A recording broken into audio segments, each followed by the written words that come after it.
The night guard opened the door and entered as if he had no right to make a sound. He saw the princess and her maid on the bed, close together, their hands intertwined. The guard leaned against the frame, his face hardening. "What is going on here?" he asked quietly. Maria jumped up, covering herself with the sheet, her eyes large and empty. "Go away," she said. The girl Anna could not speak. She squeezed Maria's hand and looked at the guard. He said, "I must report this." Maria stepped towards him and said, "No, be quiet." The guard took a step back and left. The door slammed shut, and they both remained trembling in silence. Maria was born at court. She was given lessons, taught what to say to guests, and how to carry herself. Her life was planned out, and she was used to hiding her opinions. Anna came to the palace out of necessity. They needed hands that worked quickly and eyes that didn't ask unnecessary questions. She washed, sewed, and served cups. At first, Maria and Anna were simply mistress and servant. But one day, during the midday cleaning, Anna sat down next to her and did not leave. She did not talk about noble affairs. She talked about home, about her mother, about how to sew a hem. Maria listened and suddenly felt that it was possible to speak differently. They began to meet quietly. At first, it was words by the fireplace, then brief touches under the pretext of adjusting a scarf. Anna taught Maria simple things: how to tie a shoelace, how not to be visible in a crowd. Maria taught Anna how not to be afraid of people's glances. They laughed quietly and shared their thoughts. "You're not like the others," Anna would say, pressing her palm tightly against Maria's. "You're right," Maria would reply, her voice conveying as much as she could allow. They didn't call it love. They called it necessity. During the day, they played their roles. Maria smiled at receptions and said the right things. Anna stood aside, changed her hem, and offered her hand. At court, they looked at and discussed candidates for marriage, seeking advantageous alliances. Their closeness was risky. They hid in closets, in the folds of curtains, in the laundry room. There they could talk and breathe. "I'm afraid," Maria whispered. "Me too," Anna replied and squeezed her hand. One day, Lady-in-Waiting Ekaterina noticed that they were often together. She did not show surprise, she just came up and said, "You spend a lot of time together." Anna froze, Maria tensed up. "We were talking about a dress," Maria lied. Ekaterina looked over her glasses and said calmly, "I know more than you think. I can keep quiet." She paused and added, "In return, I need a favor." At first, Maria did not understand what kind of favor. Ekaterina explained simply. She needed to show influential people that the princess was ready to accept a certain order. She asked Maria to publicly play the role of a daughter, who agreed to a marriage project, and an order that was beneficial to the lady-in-waiting. "You play the part and I'll keep quiet," Ekaterina said. Maria felt her heart sink. She looked at Anna. Anna squeezed her hand and said, "If it saves us, do it." Maria did not answer immediately. She knew the price. Playing along publicly could buy them time, but it could also expose them. That night, Maria took a piece of paper and wrote what Catherine demanded. Her hand trembled, the candle casting a shadow. "Are you sure?" Anna asked. "I can't live without you," Maria replied. Anna leaned over and kissed her on the cheek. "Then we'll get through this," she said. After that, their lives changed. Maria began to appear in public more often, saying phrases she had learned in her lessons. She agreed to formal meetings with relatives and guests. Catherine kept her word and did not reveal the nighttime truths. But she demanded proof. Sometimes the lady-in-waiting would come up and quietly ask, "Show me that you are ready. It won't take long." She asked for touches in front of guests, artificial kisses, smiles in the presence of ambassadors. Each such action was like a confirmation of the deal. Maria did it, sometimes losing herself, and then in the room, Anna held her and whispered, "You're alive. I'm here." They tried to be careful. They agreed on words that meant one thing at court and another in their room. They used signals. A light touch under the table, a request to adjust a scarf, a sudden alarm in the voice. In the evening, they passed small items to each other to remind themselves that this was not just a game. Sometimes Maria would bring an old paper rosette and place it on Anna's table. "To remember," she would say. Anna would smile and hide it in her pocket. But rumors spread faster than doors could be closed. Someone at work noticed that Maria had changed. One of the guests lingered on Anna longer than was proper. In the hallway, someone whispered to another. Anna once noticed that people turned to look at them when they walked together. She felt as if something inevitable was drawing closer to them. "If they find out, we'll die," Maria whispered one night as the candle burned low. Anna hugged her and replied, "Then we'll die together." Weeks passed. There were moments when they almost forgot their fear. Quiet days when they laughed at the seams, when they ate apples in the basement. There were also days when Maria came back from the audience and couldn't hold back her tears. Anna washed her face, wiped the salt from her cheeks with dry hands, and said only one word: "Me." They understood each other without words. But understanding did not remove the threat. Soon the guard brought a decree to be at the audience in the morning. Maria squeezed Anna's hand, and they looked at each other. "We'll get through this together," Anna said. Maria nodded, and there was both fear and determination in her voice. "I am here." Maria held Anna's hand for a few more minutes, then quietly got up. She looked at herself in the mirror and adjusted her scarf. Anna silently watched her every move. "Will you stay calm?" Anna asked. Maria nodded. "Calm," she said, and took a deep breath so her voice wouldn't tremble. The morning began as it should. Maria went out into the reception room, smiled at the guests, and greeted her relatives. She said what she had been taught. "We will consider marriage. I am grateful for the family's concern." There was something tense in her eyes, but her voice sounded steady. Anna watched from the second row, nudging those who were in the way with her elbow. When the meeting was over, Ekaterina approached and said quietly, "Good. But I want more proof." Maria looked at her. "What else?" she asked. Ekaterina stated her condition directly. "You will wear this in front of the guests," she said, and showed her a paper bundle. "This is a letter from one of your influential relatives. It will make it clear that you are ready." Maria took the bundle. Inside was a text that had to be read in front of a witness, and a phrase that had to be said when saying goodbye so that everyone would understand. Consent and gratitude. It was all theater. "And what does that give me?" Maria asked. "Time," Catherine replied. "And my silence." After that, other demands began. Ekaterina wanted Anna to be seen with certain people as well. She said it would create the image of an obedient family, where the maid was part of the upbringing. Anna listened to this and felt her throat tighten. "I can't be seen by these people," she whispered one evening. "You will be," replied Catherine, her voice leaving no room for choice. Maria saw it in Anna's eyes. She squeezed her hand tightly during the night. "I won't give you up," she said. Anna looked into the darkness and said, "I'm not asking you to give me up. I'm asking you to live." Maria remained silent. She knew she couldn't live without Anna. She knew that any mistake would cost them too dearly. One evening, an ambassador arrived with a proposal of alliance. He was young, tall, and looked at Maria with what was called respect. During the conversation, he lingered his gaze on her neck, on her jewelry. He spoke of dynasty, of duty.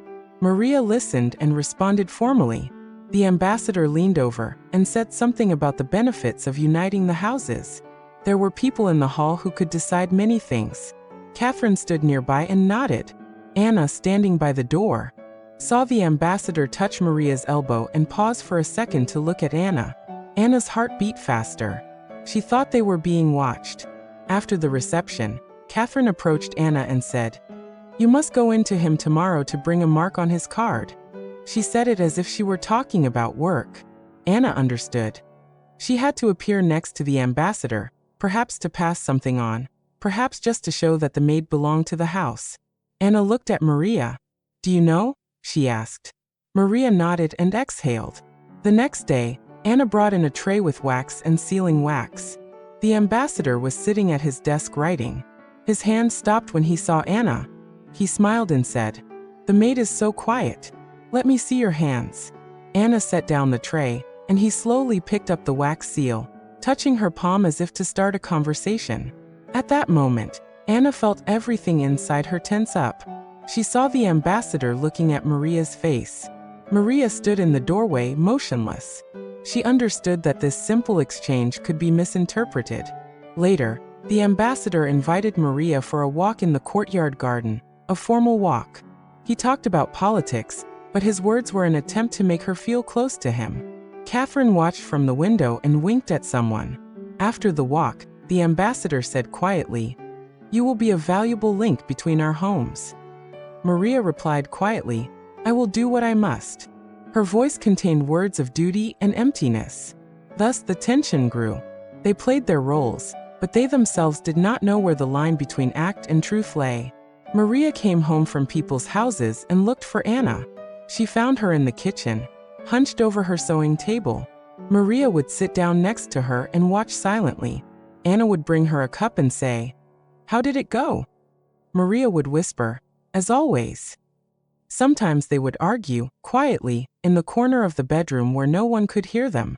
"You give yourself to people," Anna would say. "You give yourself for us," Maria replied. Both understood that these were equally false excuses. One night Maria cried. Anna wiped her face and said, "We can't call this normal." Maria looked at her. "But what else can we do?" Anna was silent, then squeezed her hand and said, "I don't want you to lose yourself for the sake of the game." Maria touched Anna's cheek and said, "If I lose myself, I do it for you." Anna closed her eyes and whispered, "That's not an answer." Suddenly, rumors began to spread throughout the palace that the queen was falling ill. This meant that Maria's fate could be decided more quickly.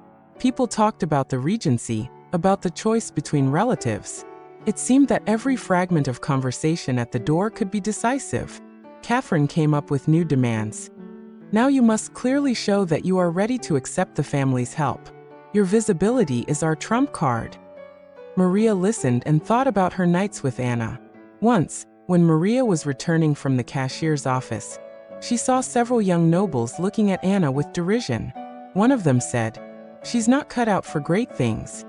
Maria approached and said, "Move away." The nobleman smirked and replied, "She's just a servant. Why does it matter to you?" Maria spoke louder, and there was a clear threat in her voice. "She is part of my household. I demand respect." The people gasped for a second. Suddenly the princess was showing character. Anna looked at Maria with surprise and gratitude. At that moment, Maria realized that her power was not only in papers and speeches. She could be tough, she could defend. But it was a small victory. Inside the palace, a web of interests had grown. People were always looking for a reason.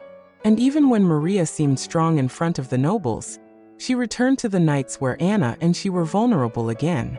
Their eyes met, and each knew that the next step could destroy everything. In the silence of the bedroom, they huddled together and tried to keep their fears to themselves. "What if they find out?" Anna asked. "Then we'll be together," Maria replied, her voice sounding less like confidence and more like a promise she couldn't go back on. Anna returned to the room later than usual. She walked quietly, but Maria immediately noticed that something was wrong. Anna closed the door and stood against the wall, leaning her back against it. She was holding a small bundle in her hands. "What is it?" Maria asked. Anna did not answer immediately. She took out the bundle and placed it on the table. "From Catherine," she said. Her voice was even, but there was a hint of fatigue in it. Maria approached and opened it. Inside was a note, short, direct, and coldly written. "I need your help. Tomorrow evening, there will be a private reception in the ambassador's chambers. You must accompany him, show your loyalty, and pretend that you are happy to be part of the household. If you refuse, I will tell the whole court. If you agree, I will keep quiet." The signature was the same Catherine. Maria sat down on the edge of the bed. She looked at Anna and asked, "What sign?" Anna waved her hand in the air, as if searching for words. "They want me to spend the night with him," she said, and the words hit Maria like a blow. Maria felt her chest tighten. She stood up and moved closer, holding Anna by the shoulders. "No," she said softly at first, then louder, "No way." Anna pulled away. Her face was white. "If I refuse, they'll tell everyone about us," she said. "You heard what Ekaterina said. She's already set the trap." She lowered her eyes. "If I go, maybe they'll stop talking. I can protect you." Maria looked at her and didn't know what to say. Her heart was beating so loudly that it seemed it could be heard in the silence of the room. She remembered all the nights, all the words, all the promises. "I can't let you go there," she whispered.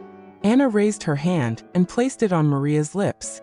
"You're not letting me go," she said. "You'll save us by doing this. I don't want you to go to the party, Maria. This is for me." They talked late into the night. Maria asked her to find another way out.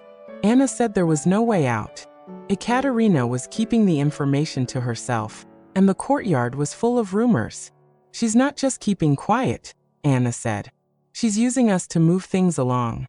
I think it's to show that the house is under control. They want to appear calm." Maria listened and felt her confidence slipping away. "I can leave," she suggested suddenly. "Go away. We'll pack up and live somewhere far away." Anna grabbed her hand and looked desperately into her eyes. "Do you think I haven't thought about it? But where would we go? Who would take us? You're a princess. They'd find you quickly. And if they caught us on the run, it would be worse." They were silent. Finally, Maria lowered her head. "If you go, I'll come after you," she said. "I'll be there." Anna touched her cheek. "I don't want you to take any risks," she said. "I can't bear it without you." Maria smiled, but it was a slippery smile. "Then we'll go together," she said. "I'll wait at the door. If anything goes wrong, I'll go in." The night was spent preparing. Anna changed into an old uniform that made her inconspicuous, removed all jewelry from her hair, and put on a simple dress. Maria gave her a scarf that looked like part of a uniform. They discussed the procedure. How to enter, where to place the tray, how to introduce herself. "Don't show anything unnecessary," Maria whispered. "Speak evenly, look where they tell you to." Anna nodded and held Maria's hand until the last minute. They kissed each other on the run, briefly, without words, as if checking. "I'll be back," Anna said. "I promise." The reception began right on schedule. The ambassador welcomed guests, looked at their faces, and conversed. Ekaterina sat nearby and watched. When Anna entered with the tray, the ambassador smiled. He was polite and spoke kindly, but there was something intense in his eyes. "What is the maid's name?" he asked. "Anna," replied one of the valets. The ambassador leaned over and said, "Anna, bring me the seal." She approached and handed him the wax seal. His fingers touched her hand. At that moment, many things seemed like mere formalities, but Anna felt the ambassador's gaze linger on her. After that, he invited her to sit down next to him. It seemed innocent, a sign of politeness. But later, when the movements became less formal, Anna realized that it was no longer politeness. Maria was waiting in the corridor. She stood at the entrance to the hall and tried to look natural, but her leg was shaking. She heard laughter and conversation, but couldn't focus on anything except the door through which Anna had entered. Suddenly, the ambassador came out and walked over to the window with Anna. He spoke quietly. Maria couldn't hear the words, but she saw the ambassador put his hand on her shoulder. Anna straightened up. Maria took a step forward. Ekaterina looked at her and nodded slightly, as if confirming the plan. At that moment, Maria realized she had lost control. She reached into her pocket and grabbed the lever used to lock the room, an old mechanism by the door. She decided to go in. Anna saw Maria before Maria reached the door. Their eyes met. Anna took a step towards the owner of the room, as if protecting Maria's space. The ambassador smiled and said, "Princess, you've come at the right time." Maria stopped at the threshold and looked. Her lips trembled. "What's going on here?" she asked hoarsely. Silence hung in the hall for a second. Anna clenched her fists, her face turning pale. The ambassador took a step back, his smile still there, but now with a hint of sharpness. Catherine stepped out of the shadows and nodded to Maria. "You'll see that everything is under control." Maria took another step. Anna saw determination in her eyes, a determination that Maria rarely showed. "I won't let them use you," Maria said quietly. The ambassador laughed softly, and his laughter seemed like a call to action. Anna looked at Maria, and there was both regret and shame in her eyes. Her hand trembled. She stepped back and, without looking at the ambassador, walked towards the door. Maria stepped forward and grabbed her wrist. "Let's get out of here," she said. Anna looked into Maria's eyes, then at the ambassador, then back at Maria. She pressed her lips together and pulled her hand free. "No," she said quietly, and there was a different tone in her voice, a final decision. "I'm staying. I made a promise." Maria didn't have time to say anything. At that moment, the door closed from the outside, and there was a sliding sound of a barrier in the corridor. People turned around, noticing the movement. Someone had already shouted. Anna stood at the table and smiled as only she knew how to smile when performing her duty. Maria rushed to the door, but the valet brought by Catherine pushed her back a few steps.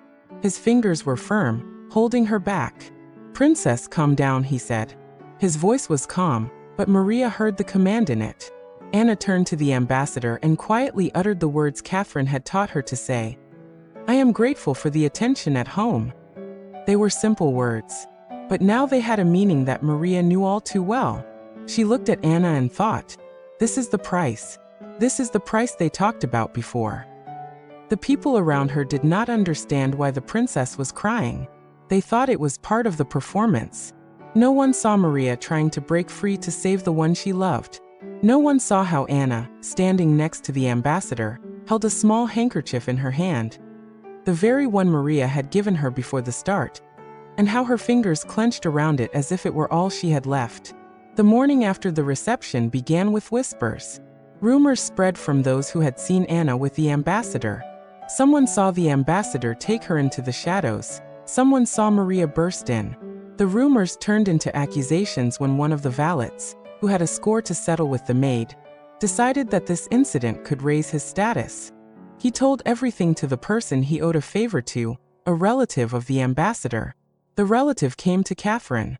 Catherine did not wait. She laid everything out on the table before the king, before those who could decide the princess's fate. A few hours later, there was a knock on Maria's door. 2 guards opened it. Maria stood in her dressing gown. Her voice trembled as she asked, "What happened?" The senior guard looked at her calmly. "You are under arrest for questioning. Your chambers will be searched." Maria wanted to call Anna, but the guards had already entered. They walked around the room, took a handkerchief, took a small paper rosette that Maria had hidden. They found a few more small items and turned over the chests. Anna stood in the corner and watched them quietly. She did not scream or try to run away. Maria ran up to her and grabbed her hand. "They have no right," Maria said. Anna looked into Maria's eyes and simply squeezed her hand in response. The king, the elders of the court, and Catherine were invited to the interrogation. The king asked directly, "Is it true that you are hiding a relationship with this servant?" Maria looked down, then raised her head. "Yes," she said. Her voice was weak but steady. Anna sighed softly. The king looked at Catherine. Catherine said, "We must punish the offense so that others know their place." She said this calmly, as if she were talking about a matter, not people. Someone in the corner whispered, "If this becomes known, the alliance is in danger." These words sounded more important than people. Anna woke up in a cold room when she was informed of the decision. She was led into the hall where the council had gathered. She was brought in chains, but she looked straight ahead. Mary stood before the council and said, "I ask for mercy for her. She demanded nothing. She helped me." Maria spoke to the king and the hypocritical courtiers. She told them about the nights, about the fear, about how Anna was with her when no one else was. She spoke simply, without embellishment. Some of the listeners frowned. Others looked away. The council deliberated at length. The decision was what it always is at court. Show strength, give no cause for complaint. Anna was found guilty of disorderly conduct and debauchery at court, charges that always take shape in such cases. She was sentenced to death. Maria fainted when she heard the verdict. She was led away. They could not hang a princess, but they could punish her in another way. She was deprived of her right to vote on decisions, removed from participation in important matters, and a possible marriage was announced, which was supposed to restore order. In the presence of many, she was offered a choice: to marry a man appointed by the council or face further isolation. She looked at the people silently, as if she saw them from afar, and was taken to the square in front of the palace that same day, because it was necessary for the example to be clear and quickly forgotten. There were many people in the square. Some came out of curiosity, others because they always came. Mary stood at the window and watched. She held the same handkerchief she had given Anna the last time in her hands, and squeezed it so hard that her fingers turned white. Below, Anna walked under guard, smiling as only she knew how to smile when performing her duty. This intensified the pain. Maria melted and screamed inside, but she could not show her strength in public. Her face was pale, her lips pressed together. Before the execution, Anna was given the opportunity to say a few words. She raised her head and looked at the crowd. She searched for Maria's gaze and found it at the window. She raised her hand, holding the handkerchief, and shouted so that the princess could hear her. "Maria!" It was not a demand, not a plea, but a sound full of everything she wanted to say. Maria did not know how to respond. She wanted to run. She wanted to throw herself down. But the door was locked and she had no strength. She pressed her palm against the window as if she wanted to break it. When it was all over, when the bells of the Eastern Chapel rang out across the courtyard, when people began to disperse and discuss the event, Maria went down to a tiny room where no one went very often. She sat there, not touching her food. Her thoughts were empty. Catherine came and said that it had all been necessary. "You are free now," said the lady-in-waiting. "You can get married and regain your position. This is the price for order." Maria listened to the words, but heard them as a distant noise. She wanted to speak, to argue, but her throat was empty.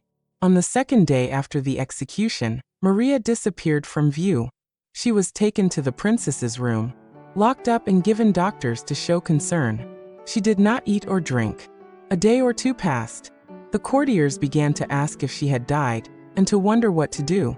The Viscount, who had been chosen as her future husband, came to visit with good intentions. He kept his hands folded and talked about the possibilities of their union. Maria listened to him as if through a thick curtain. She looked at the handkerchief she still held in her hand. She thought about Anna's words in the square, how she had held the handkerchief and smiled. That night, Maria made a decision. She asked one of the servants who had once brought her and Anna hot tea to deliver a note. The note contained a simple request: to meet at the old bell tower at the edge of the pre-dawn darkness. The servant, who remembered their laughter, agreed and let Anna know. Even after that day, Anna agreed to go. She understood that it could be a trap, but she wanted to see Maria one more time. They met in the shadows. No one was around. Maria was holding a small bundle in her hands. "I can't get married," she said quietly. Her lips were trembling. "I can't live without you." Anna listened and said nothing. She hugged Maria tightly, as she had done on previous nights, and said, "I don't want you to die because of me." Maria was distracted and silently took a small flask out of the bundle. "I don't want you to see me being forcibly restored," she said. "I want to choose for myself." Anna took the flask and looked at it. Her hands were trembling. "You won't do that," she said at first, then suddenly quietly, "If you leave, I'll go with you."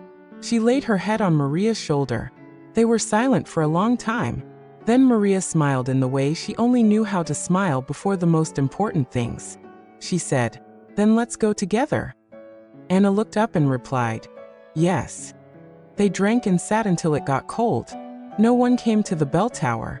The next morning, they were found there, their hands intertwined.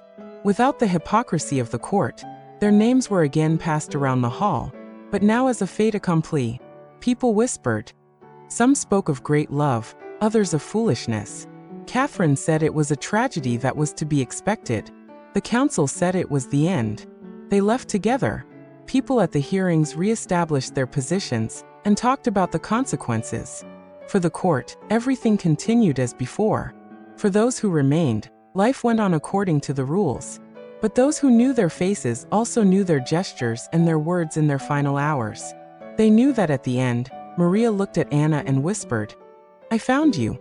Anna replied in a weak voice, "I am with you." And those were their last words in a world where love came at a price.